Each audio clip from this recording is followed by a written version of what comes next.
Another domain when halal is an issue. It's not about food, but it's about infertility, where couples, particularly Muslim couples, are facing, like other couples in the world, infertility, and they try to solve this problem in harmony with their religious belief. And we will try to see how the Muslim world itself is not uniform on this matter. So this is me. I did a PhD on a comparative study between Sharia and Halakha for Jews and Muslims in their original context, but also in their diasporic context, because many of the halal problems are coming from diasporic context, not only with majority of Muslim population context. So new reproductive techniques, I would like to remind that the halal, many non-Muslims generally believe that it is just about food certification or animal slaughtering, which is not the case, because halal can really dig into details that we cannot even imagine, sometimes abusively, because we have today in the world some DVDs, fitness DVDs labeled halal, which is, and also in France, some what we call halal speed dating, when families come to bring people to meet. I find it personally abusive, but I mean, exploring the halal world is really interesting, and I'm taking you today on the journey between biomedicine, because biomedicine means using parts of the body to have new kind of medicine, and it can be very problematic, particularly when it comes to organ donations with the late progresses. For example, I don't know if you are aware of having this genetically modified hearts for transplant from pigs, which is for a Muslim living with a pig heart, even genetically modified, will be a very problematic, particularly for believers. So what are the new reproductive techniques? That's a word that covers a lot of techniques that are available, and in migratory context it's possible to have the technique, but the technique cannot fit your Islamic beliefs. So we are speaking mainly about in vitro fertilization, artificial insemination, and surrogacy, or surrogate mothers. So each of these techniques responds to a specific case of infertility, either men or women, or sometimes both, or an impossibility to conceive due to many reasons. So faced with these new techniques, Muslim infertile couples needed a clear answer to this question. Particularly, there is a contradiction between accepting your own fate as not having children, maybe it's not God's will or Allah's will, to give you children, maybe that's your fate and you have to accept it as your masir, and that's your destiny. And sometimes also there is another predicament to find a solution even in other contexts, and to always seek, particularly that Islam is a religion that encourages science. It's not a religion against science, so scientific progress was always encouraged, particularly in the medical field. So the two main questions were, are all the techniques for having a child halal or not? Or can technology intervene in a natural creation and a very private matter as nikah, or as an intimate life of a couple? Is it contrary to the divine will, or this intervention? Can we have another person intervening in the equation, which is possible technically, but not religiously? And just like other monotheism, procreation is a duty for Muslims. I mean, even in terms of selection, fertility can be a condition to select.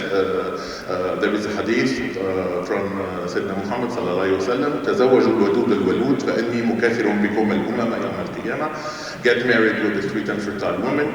And also, infertility can be a motive of divorce in most of the Islamic legislations for impossibility of conceiving. And even having children, like the notion of nation, Islamic notion of nation, is also part of this fertility by multiplication of the Muslim population. When the Muslim authorities were consulted on the hukum of new techniques for reproduction, the world Islamically concluded in the 80s that the need for children for a married woman who cannot procreate is considered as a legitimate aim, a maslahah, justifying the recourse to techniques. But there were some specific conditions, because there are the nasab rules, or inheritance also, and legitimate filiation. that were very interesting to see when compared with what the techniques brought. So we can find today that the majority of Sunni Muslims, they have the principle only intermarital material can be used between the couple, the husband and the wife. There is no possibility of intervention of a third in the Sunni majority, and it's also possible only during the marriage. If the husband dies, if the material is conserved somewhere, death means the end of marriage. But there are some exceptions where the iddah can be used as a moment where the link continues beyond death of one of the partners. And we see that there is this exception of Shia. We are particularly in Iran, where the possibilities are very different, which makes as if there is a double standard of halal on this issue, which is making many scientists think that we need a common reflection on what is possible or not. So I'll give you the examples. Particularly, Shiism is exceptional when it comes to intervention of third. It's possible to have a donor, a third donor in for the infertile couple, and the possibility to recurse even after the dissolution of the marriage by divorce or death of husband. So, Sunnism, only intramarital material is possible. Most of the Sunni majority countries' legislation only admit those techniques that are between the couple and after years of trying naturally to have a child.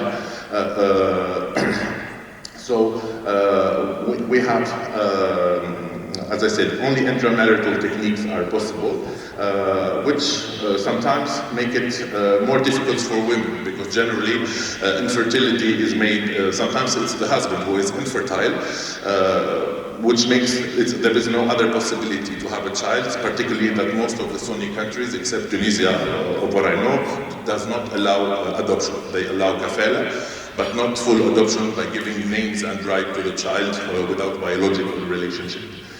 As I said, Sharia law in particular, the iddah rules impose on the divorced and widowed women a period of 3 or 4 months, depending on the situation, to preserve the right of the child. If she's pregnant, there is a child entitled to have his father's name and legacy.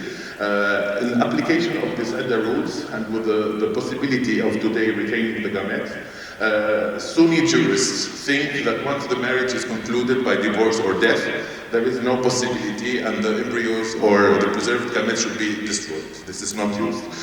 Same things, for example, for Tunisia, in my country of origin, if a person will go a chemotherapy, they can keep their material, but they cannot get it unless they can use it in a very legal framework. If they are not married, they cannot get it back. It's only for marriage to keep this sphere of halal.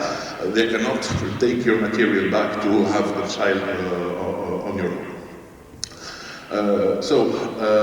Most of the Muslim jurists make this analogy between a child that would be conceived with third donor, with Ibn Zina. There is this illegitimate relationship with all the barriers for lineage and property rights and social status. Islam does not conceive filiation outside of this legitimate circle of halality of al-firash. And there are, even if there are some possible theoretical guarantees, al-firash allows, for example, that there is this idea that the husband of the mother is the father. That's the theory. But today we are able to check with genetics and with the DNA if it is so or not.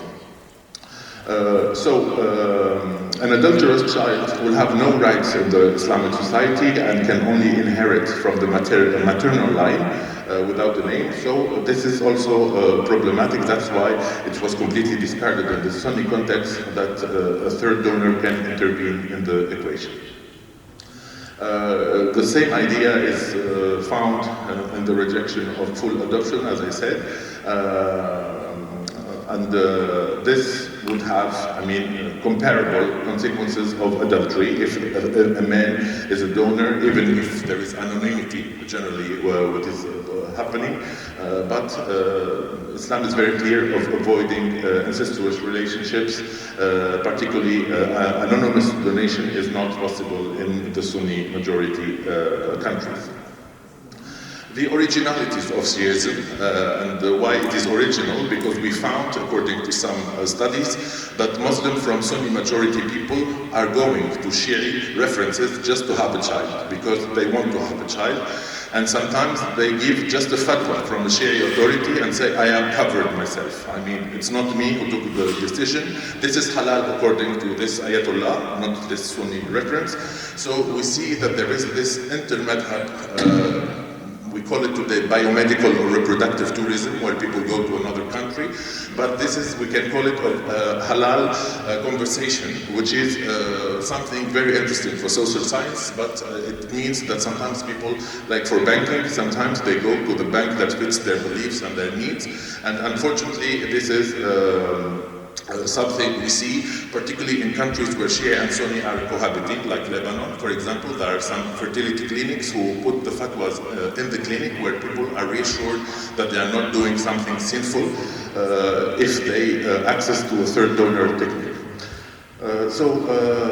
Iran is today the only Muslim country where you can have embryo donation from an infertile couple to another infertile Muslim couple.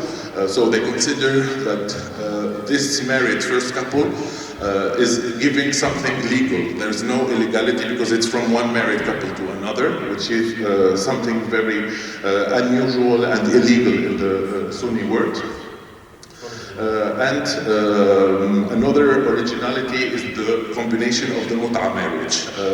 For the egg donor, for example, if the first couple, the woman is infertile, the husband can have a mut'a marriage for a duration of time, but the duration will not be fixed by normal conditions of this mut'a marriage, but the duration will be fixed based on taking the egg from the donor to the first wife. And then the marriage will be concluded. So it's not mut'a in the physical meaning, but mut'a in tamattu, more in Arabic, from this egg donor.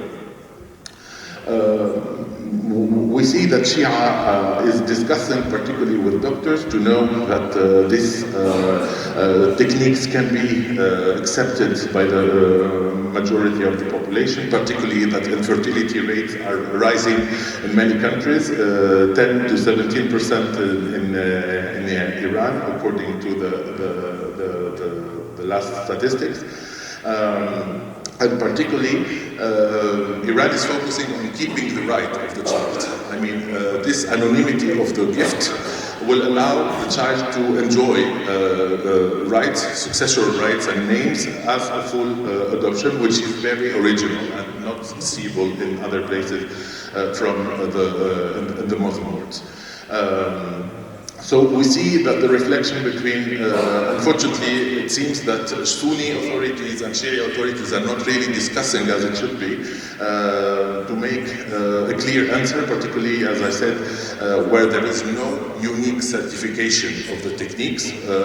And this discriminates a lot of Muslims, because we will find those who can afford to go to a country where they will find the fatwa that they need, particularly globally today for surrogacy.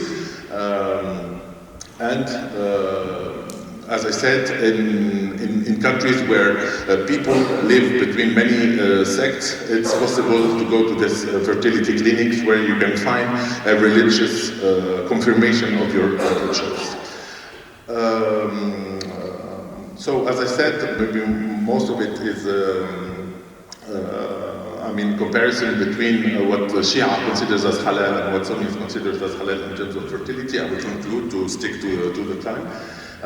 We can say that it's really having this halality in biomedicine is very interesting, and we need to make it maybe more, because Muslims are not producers of this medical techniques. I did a comparison between the Jewish and the Muslim context. We see that, for example, we have a lot of doctors, for example, majority countries, they produce these techniques and they do the reflection before even the technique to see if it is in conformity or not. But Muslims generally reflect it once it comes to them, once the product is here, and it's not a reflection in advance, but after.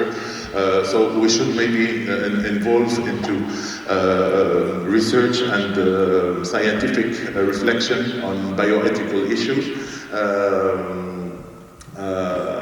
And it's very interesting to see also this tourism between those who are pushed to have a child, but they need to respect their faith, and sometimes they negotiate with their faith, unfortunately, because they do not find one clear answer to all the context. Thank you very much.